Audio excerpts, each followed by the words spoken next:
Hey, do you remember the time you baked a cake with no recipe, you used whatever you had in your pantry, and you really had no plan whatsoever?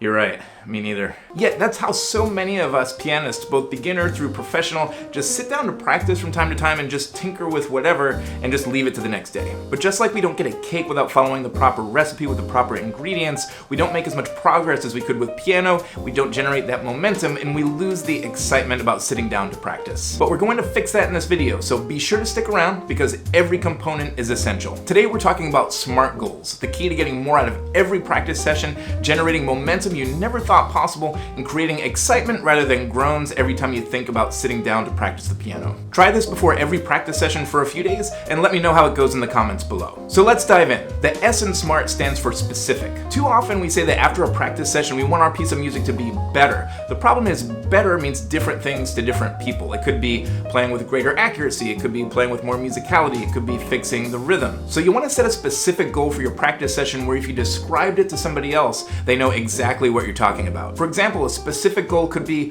for my new Haydn sonata, I want to learn the first 16 measures. When you explain that to people, that's a very specific image that everyone will get in their mind. Because it's black and white specific, you'll know you completed your goal. Next, the M stands for measurable. Think of this as your finish line for your goal, that thing you do that indicates to you that you've made it, you've completed your goal for this practice session. In our Haydn sonata example, you might say that your goal is to learn those first 16 measures so that you can play it 3 times in a row without any errors. Because this is so measurable, you'll know exactly when you completed this goal. And this makes practicing so much more fun and interesting than being stuck in the fog of, I think it's better. Next is A, which stands for achievable. With the practice time you have, you want to set a realistic goal. For example, if you're sitting down to a 15-minute practice session, a good goal probably would not be to learn all 3 movements of a Beethoven sonata. This will just lead to a lot of discouragement and lack of motivation. So think about what's realistic with each practice session, and as you gain more experience, you'll be able to adjust accordingly as you go. Next is R, which stands for relevance.